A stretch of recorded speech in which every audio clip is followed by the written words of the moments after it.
I have props. I hold in my hands a passport issued by the United States of America. It's mine. And I was thinking about this past week in light of the readings. There's 4 things I'd like to just point out about a passport today. First, a passport is always issued by country of origin. Those of you who've traveled internationally, you go around, and when it's time to get through passport control, you start to see all these passports come out from across the world. Different colors, different designs, different shapes. They're issued by the country. It's property of the country. And it tells you the origin, that source from which that person comes. So the first thing, country of origin. Where does it come from? But the second thing is its ID. Inside, you got my mugshot smiling at you, along with some basic information, pertinent background. Tells you who you are. That identification is, of course, essential when crossing boundaries and borders. That identification stipulates not only who we are, but it connects us and roots us. This person from this country. If identification is the second thing, then the third thing is it gives a record. In my passport, there are all these stamps from all the different places, passport control where I've been. And as I was getting ready for this weekend, I was just paging through it, because each one of these stamps tells a story, an adventure, an experience, a trip, a memory, a moment. And those memories are pretty amazing, pretty beautiful. So it tells me the country of origin, gives me some identification, it shows me a record, and fourth, lastly, you need it to get home. You really want to have this in your hand when you're trying to get back into the country, so that, when you get through passport control, you slide it through, smile, and say, please let me in. And they do. You need this. This is an important document to get home. Think about this. Country of origin, identification, record of our travels. You need it to get home. Friends, I will submit today that just as a passport is to travel on earth, so too the commandment of Jesus to love is essential for our travel to heaven. Let me take this apart. The command to love, a commandment. This ain't a nice suggestion. This isn't a pleasant idea when you got spare time. This is a commandment by the Lord. This is how we live, to love one another as Jesus loves us. And when we talk about love, we're also talking about forgiveness. Forgiveness is the practical blue-collar cousin of love. Because if I'm going to say I'm going to love the people in my life, I'm going to care for the people in my life, that also includes the people where it's broken and wounded and we need to reconcile. Forgiveness is an application of love. Now, with that in mind, first and foremost, country of origin. Love comes from heaven. It comes from God. It beats from the Sacred Heart of Jesus, that the air in heaven is scented with the love of Christ. And that love flows out of heaven, our country of origin.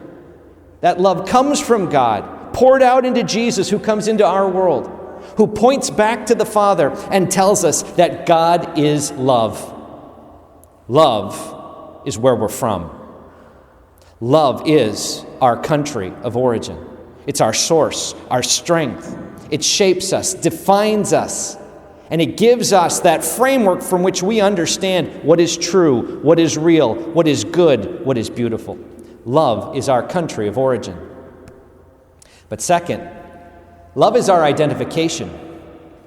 You want to know a Christian? See how they love one another.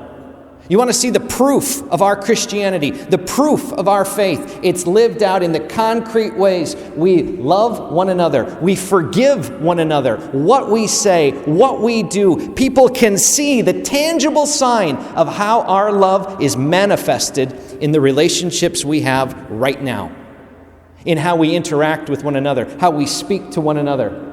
And that means at home. That means in the neighborhood. That means at work, school, church, and the larger world.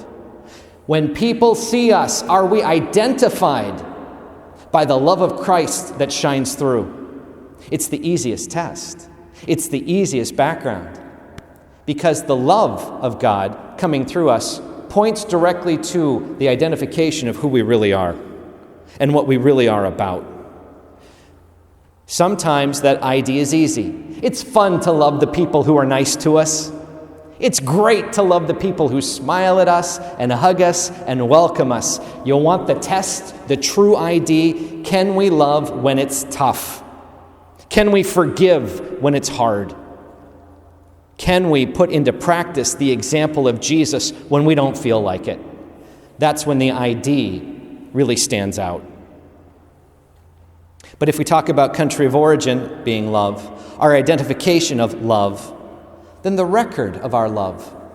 You realize that as we journey through life, you think about from the time we grow up to the time we go to school, maybe move away, go to a different school, take a different job, move from one job to another, maybe move to a different area. There are different people at different points within our lives that we get the chance to love.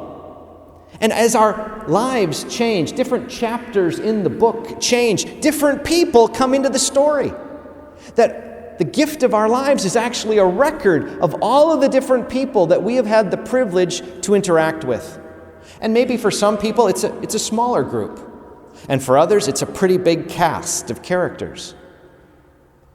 But you think about the different people who were important in our life when we were 5, and then 15, and then 25, 35, 65, 85. That as different people come and go in our lives, they're stamps in the book.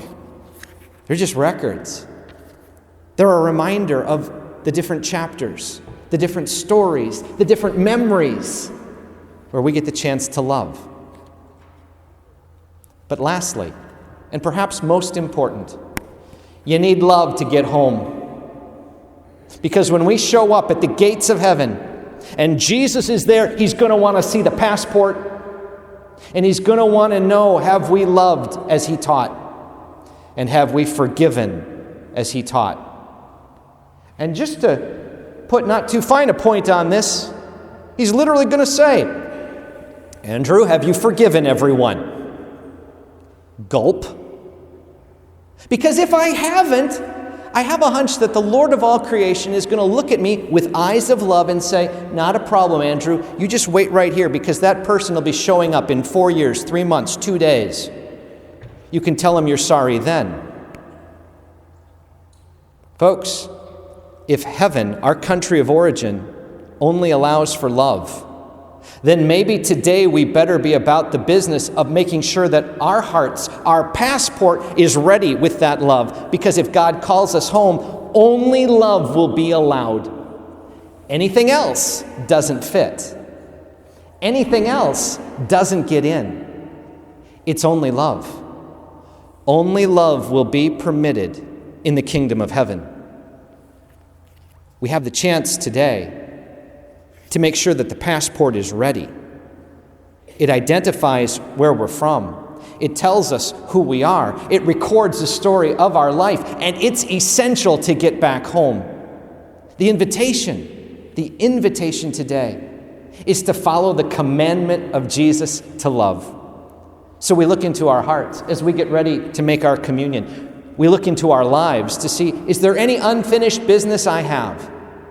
And we check through the story of our life to say, are there any pieces that need to be put into proper perspective so that the love in my heart is strengthened by the love of Jesus, which allows that love to continue in the world, that we follow the commandment that the Lord has given us, and we follow his example to love one another as he loves us. God bless you all.